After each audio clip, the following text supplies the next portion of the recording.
Eu gostava que lesseis comigo, ou então que ouvisseis, Lucas capítulo 14.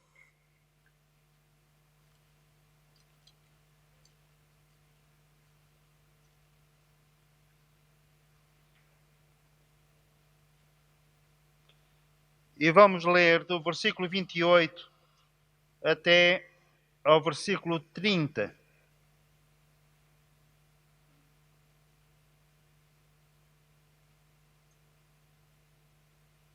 Lucas capítulo 14, versículos 28 a 30.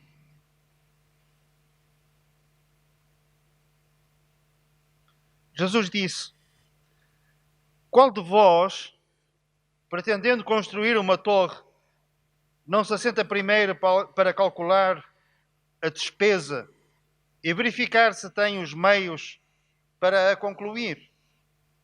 Para não suceder que, tendo lançado os alicerces e não podendo acabar, todos os que a virem zombem dele, dizendo: Este homem começou a construir e não pôde acabar.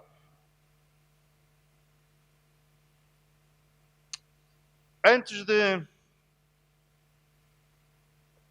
termos qualquer iniciativa de construção ou em que área for, o Senhor diz para nós nos assentarmos primeiro, fazermos contas às despesas, para vermos se temos com que concluir aquilo que nós nos propomos fazer. Neste caso, a construção de uma torre.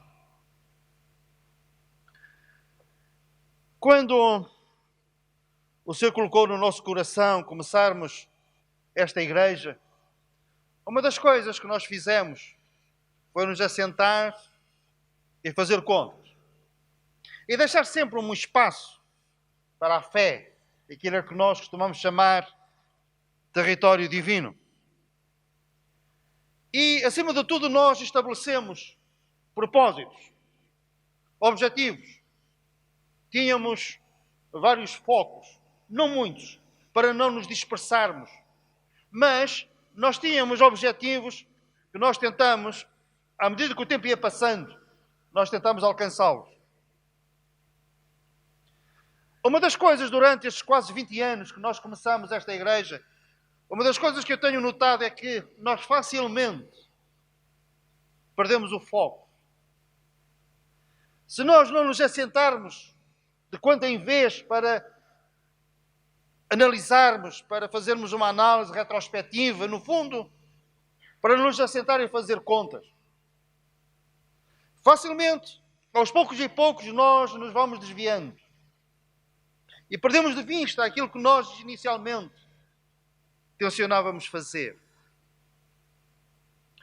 Não é que isso sirva de desculpa, mas grandes homens de Deus lutaram com a mesma dificuldade. Perderam o foco. Olharam para o lado. E deixaram de considerar aquilo que era de veras importante. E focaram-se em aspectos secundários. Não vamos citar muitos exemplos, mas vamos citar, por exemplo, o caso de Abraão, chamado pai da fé, o amigo de Deus.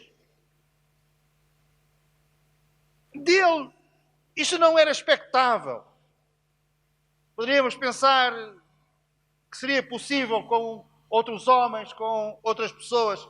Mas Abraão, aquele que falava com Deus, que ouvia a sua voz, o Senhor colocou diante dele um propósito. Havia um plano específico de Deus para ele. Era deixar a sua terra e ir para uma outra terra. A terra prometida.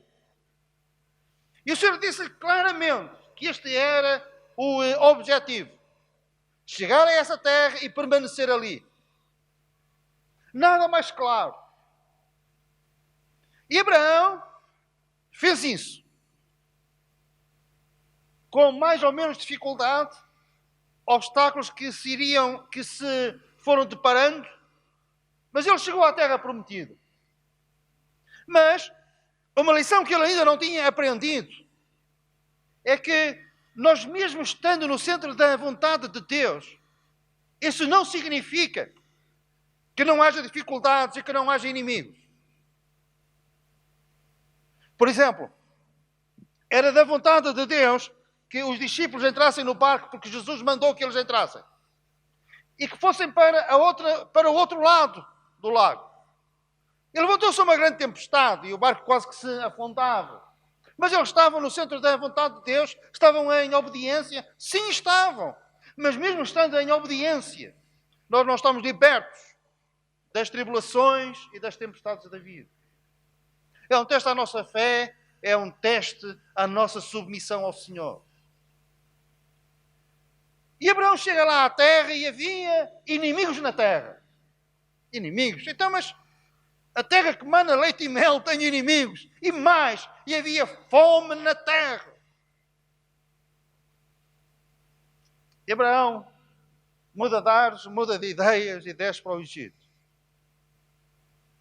Mas o foco e o objetivo não era ele ir para o Egito. Era ele ficar na terra prometida, ficar por ali. Havia inimigos, havia fome, havia. Mas o Senhor disse para ele ficar ali. Ele perdeu o foco e desceu ao Egito. Que tempo é que ele esteve lá embaixo, no Egito? 13 anos. Ao fim de 13 anos, o Senhor diz, volta ao princípio. Então esses 13 anos foram como que desperdiçados. Porque ele teve que voltar ao princípio de onde ele se desviou, de onde ele partiu para o Egito. Agora voltas precisamente para o mesmo sítio. E esse sítio ficava onde? Ficava na terra prometida. Desviou o foco, desviou o objetivo. Uma igreja que está em Éfeso, que estava em Éfeso. E o Senhor agradava-se daquela igreja, mas havia uma coisa, disse, perdeste uma coisa valiosa, preciosa, é necessário te assentares e fazeres contas. O que é que aquela igreja tinha perdido? Tinha perdido o primeiro amor. E o Senhor diz, volta ao princípio. Volta a fazeres aquilo que antes fazias, mas motivado e constrangido pelo amor. E quando em vez eu paro e faço contas, a minha vida, onde estou, qual é o grau do compromisso que eu tenho com o Senhor, em que é que porventura me tenho desviado. Mas também faço a mesma análise, o mesmo exame em relação aos sonhos que nós tínhamos inicialmente. Os propósitos que nós tínhamos. Relembrar as promessas que nós fizemos. E nesta análise, eu facilmente chego a uma conclusão. E a conclusão é esta. É preciso reatar compromissos. É preciso reavaliar as nossas intenções, os nossos propósitos. Sem dúvida. Nós não alcançamos nada. Não, nós alcançamos algumas coisas. O apóstolo Paulo dizia, noutra parte, e num outro contexto, mas que nós podemos aplicar, não que eu tenha alcançado, mas prossigo. Há uma coisa, nós não alcançamos tudo, mas estamos aqui para prosseguirmos. Amém? Estamos aqui para prosseguirmos.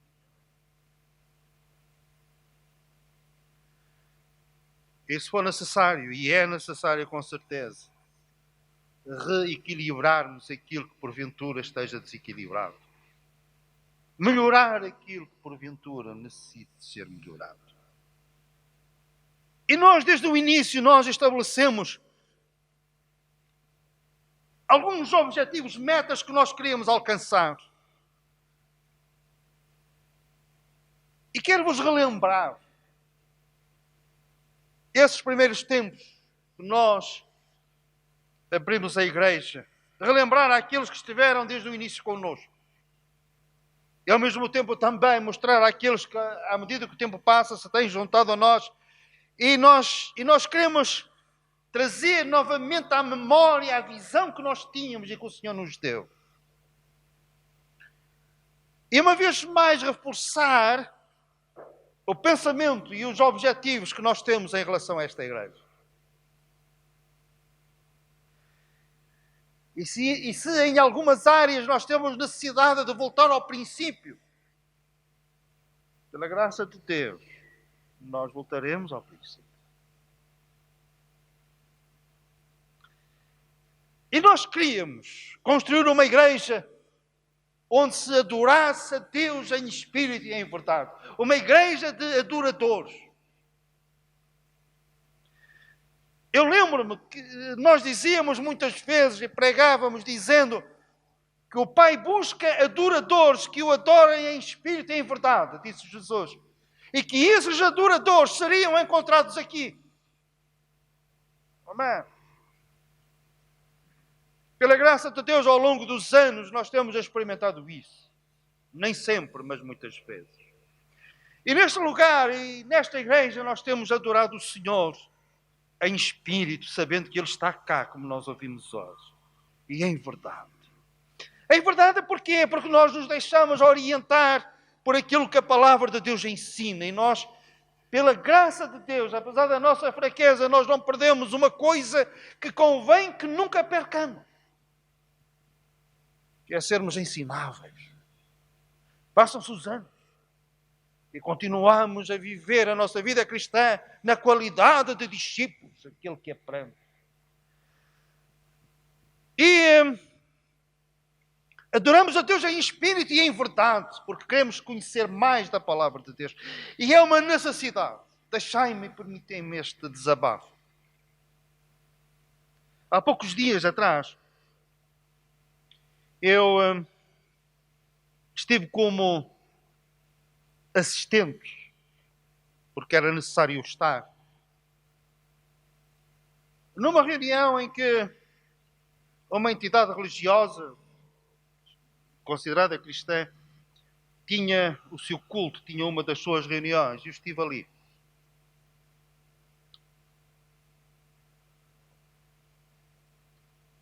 Sem qualquer espírito crítico.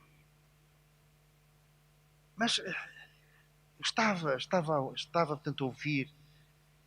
E eu não deixava de pensar numa coisa. A preciosidade daquilo que nós temos comparado com aquilo que os outros não têm e que pensam que têm. Confrangedor. E nós que conhecemos alguma coisa da palavra de Deus, eu só pensava, como é possível ainda estar assim?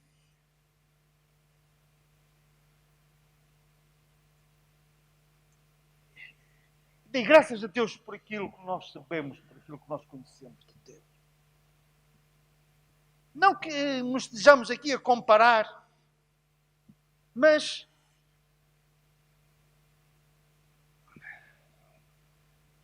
nós conhecemos o Senhor, nós conhecemos a palavra de Deus. E é precioso aquilo que nós temos. Então nós adoramos o Senhor em espírito e em verdade, nós louvamos cantando, nós louvamos orando, nós louvamos o Senhor e adoramos como o único Deus, tendo Jesus como o único mediador entre Deus e os homens.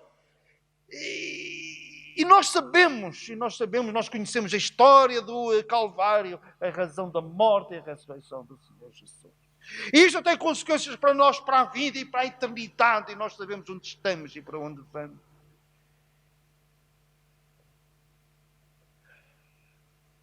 E não seremos facilmente confrontados, nós não seremos facilmente vencidos pela argumentação.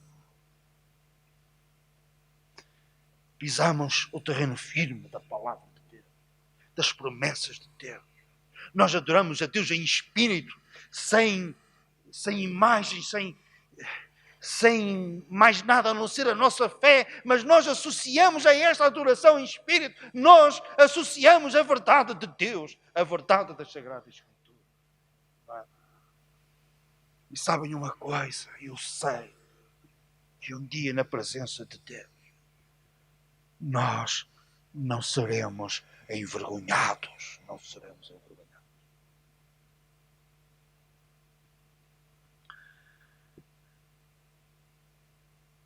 Queremos estar neste espírito.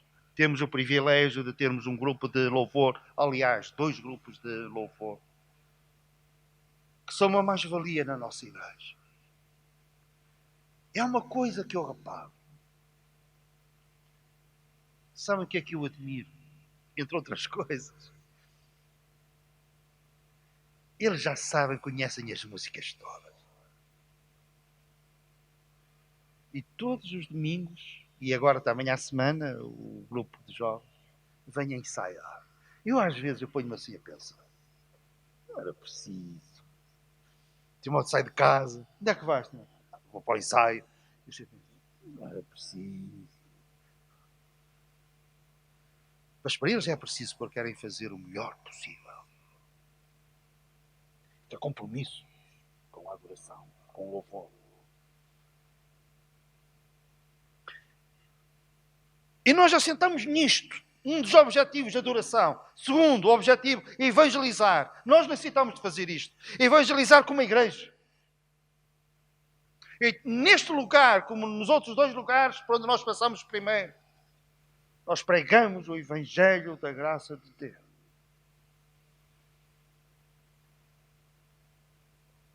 Testemunho pessoal, ainda me lembro de ir para a casa do Augusto e da Sal. E eles, quando eu falava em versículos, eles ficavam com os olhos arregalados para mim, com versículo que é. Capítulo. E era como que, com o dedo, olha aqui e acolá e leia. E nós começamos assim. E houve uma coisa que nós pensamos de início, que foi termos uma igreja em que as pessoas se sentissem à vontade para convidarem os seus amigos e os seus familiares. Eu já tinha uma experiência de vida cristã de mais de 20 anos. Eu sabia como isso era necessário. Desde as instalações, ao louvor, à pregação, tudo. Tudo fosse feito de forma que as pessoas sentissem liberdade para convidar. E nós fizemos, e continuamos a fazê-lo, mas queremos fazê-lo mais, porque se calhar, em parte, também perdemos esse foco. E centenas de pessoas ao longo destes anos ouviram o Evangelho, a título pessoal ou na igreja.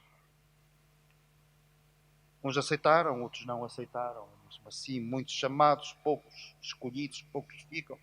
Mas havia este foco, havia este objetivo. E nós não podemos perdê-lo. Por várias razões, nomeadamente, face à necessidade, as pessoas não sabem, não conhecem o Evangelho de nosso Senhor Jesus Cristo. E se nós não os explicarmos, eu nessa reunião eu estava em choque. E quando me perguntaram se eu tinha alguma pergunta para fazer, eu pensei comigo próprio e pensei, não, isto não é próprio fazê-lo aqui e agora. Devia tê-lo feito, acho que não. Não estou arrependido de ter ficado em silêncio, porque era tanta coisa que era necessário dizer. Acho que não era sítio, não era lugar. Mas a necessidade ficou entranhada e se calhar por causa disto também vos estou a falar assim. E trouxe este tema novamente. A necessidade que as pessoas têm de conhecerem a verdade de Deus, o Evangelho, que é o poder de Deus para a salvação de todo aquele que crê. E como é que eles poderão crer se não ouvirem, se não conhecerem? E cabe-nos a nós esta tarefa da evangelização.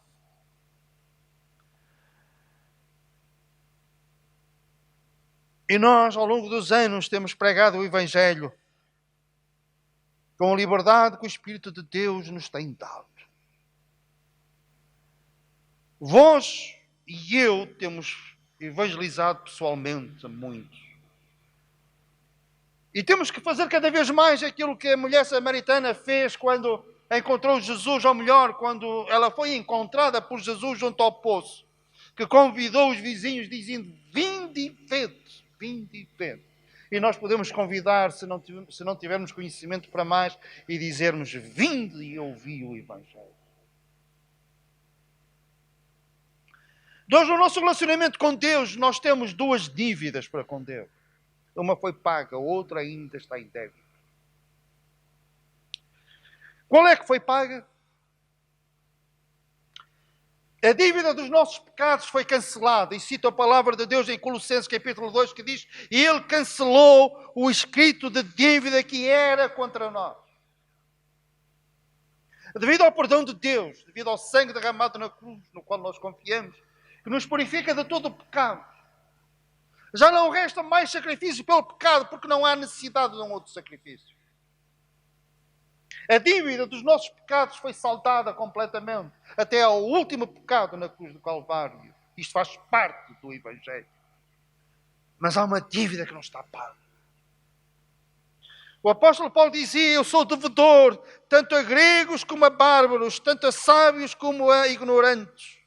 E por isso, quanto está em mim, estou pronto a anunciar o Evangelho. Qual é a dívida que ainda não pagamos? É a dívida de gratidão para com aquele que nos salvou. E essa dívida vai-se pagando à medida que nós vamos tornando conhecido este Evangelho aos outros.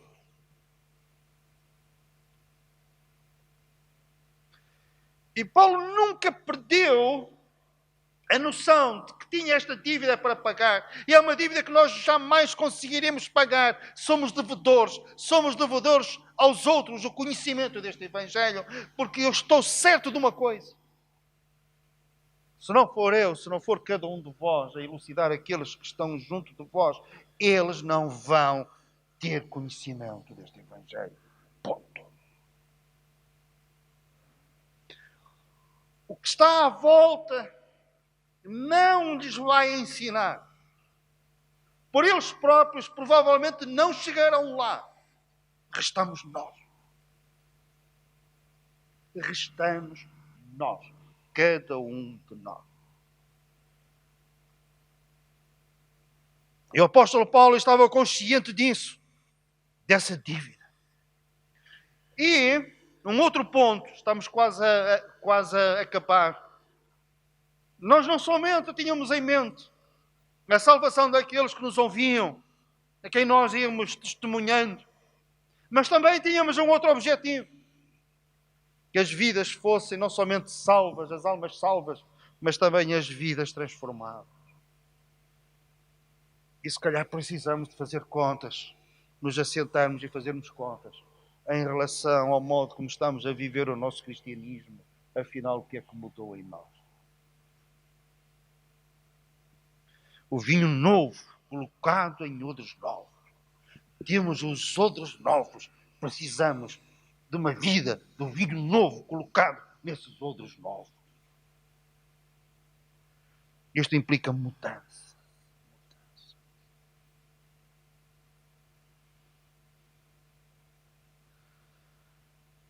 O ser uma nova criatura, ser uma nova criação. As coisas velhas passarem e tudo se fazer novo. Passarem os maus hábitos, as más conversações, os pensamentos. Haver uma mudança de dentro para fora, mas uma mudança que se vê de fora.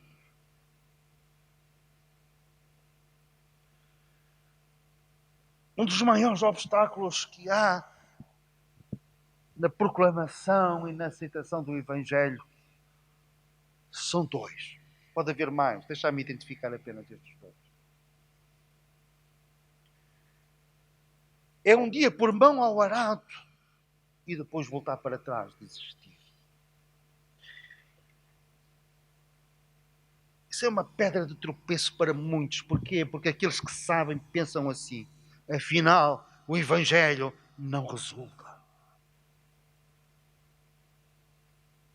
E cada um que se junta a nós e depois sai, porque é uma porta aberta.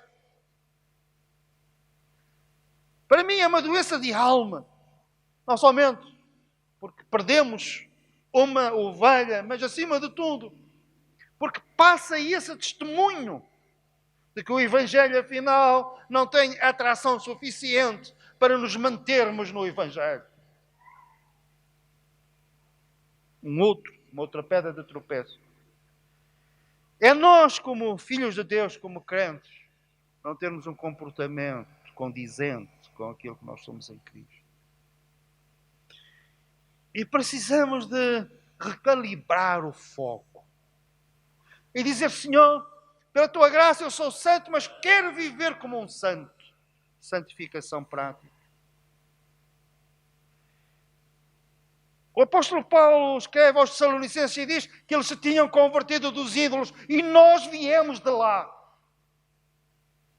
para servir o Deus vivo e verdadeiro e queremos fazê-lo com o coração inteiro e esperar dos céus a seu Filho, a saber Jesus, que nos livra da ira futura, a haver mudança. Os que puderem ler comigo, podem ler em Efésios, capítulo 4.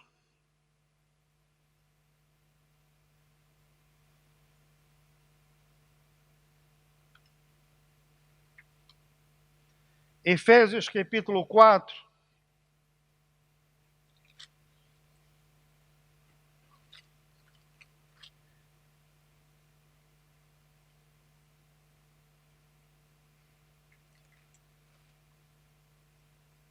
Versículo 25. Por isso, deixando a mentira, fale cada um a verdade com o seu próximo, porque somos membros uns dos outros. Deixai a mentira. Irai-vos e não pequeis. Não se ponha o sol sobre a vossa ira. Não abrigueis ressentimento no vosso coração. Não deis lugar ao diabo. Não deixeis que o diabo manobre a vossa vida. Altere as vossas prioridades, desvie o foco.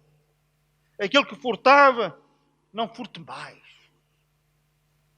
Antes trabalhe fazendo com as próprias mãos o que é bom, para que tenha com que acudir ao necessitado. Não saia da vossa boca nenhuma palavra torpe, e sim unicamente a que for boa para edificação, conforme a necessidade. E não entristeçais o Espírito de Deus, pecando, vivendo à vossa maneira, descuidadamente, etc, etc, etc. Lê do resto do capítulo 4. Vidas assim, vidas marcadas pela graça de Deus. A graça de Deus que salva e ensina e transforma. E precisamos de voltar a este patamar, a este objetivo de vida cristã.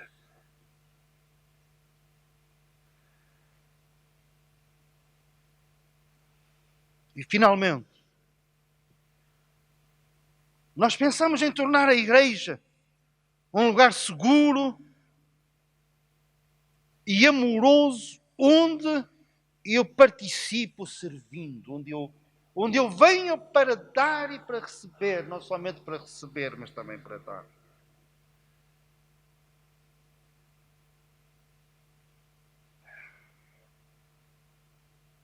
Há uma lei que chamam a lei da primeira impressão. A primeira impressão é assim, nós vamos a um certo lugar, olhamos à nossa volta, e passados uns segundos nós já decidimos se vamos ficar ali ou não vamos, se vamos voltar ou não vamos. Nunca vos aconteceu querer ir almoçar fora, por exemplo, e entram num certo sítio pela primeira vez e olham, e é muito custo, apesar de custar muito, viram costas e vão-se embora. Mas vocês não conhecem a emenda, não conhecem quem serve. Vocês não conhecem ninguém que tenha comido ali. O que é que vos fez sair? Foi a lei da primeira impressão. E dificilmente vocês voltarão àquele lugar. Da igreja é assim. Às vezes no nosso relacionamento com pessoas, conhecemos uma pessoa, ao fim de alguns segundos nós pensamos, eu não quero tê-lo como amigo. O que é que está a funcionar? É a lei da primeira impressão.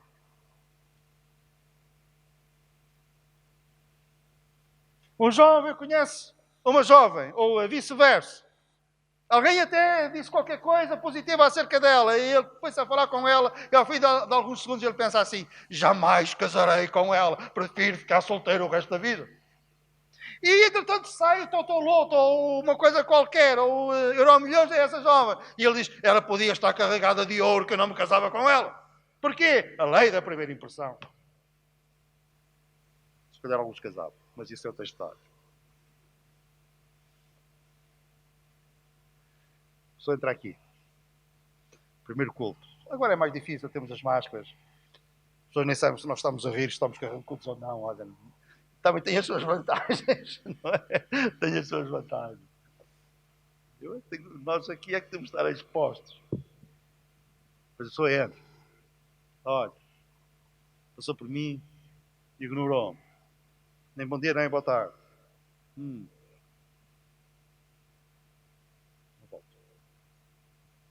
Ou então, esta pode ser a minha casa. Isto decide-se ao fim de pouco tempo.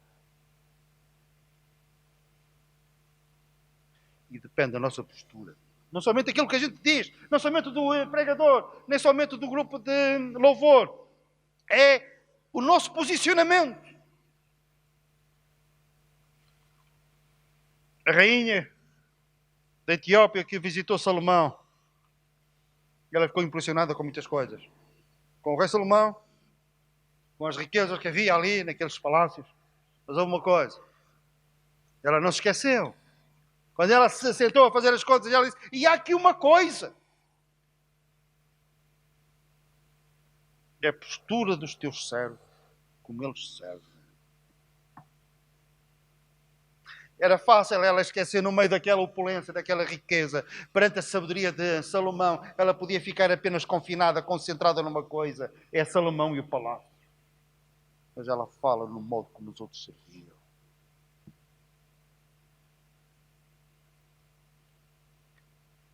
A lei da primeira impressão nela funcionou pensando, este é um lugar mágico, é um lugar diferente. É um lugar onde eu vou ser enriquecida. É um lugar para ficar. Jesus disse, se quereis construir uma torre, assentai-vos primeiro e fazei as contas. Nós, como disse, há cerca de 20 anos, começamos a construir esta torre. Fazemos contas. Damos graças a Deus por aquilo que o Senhor permitiu que nós fizéssemos.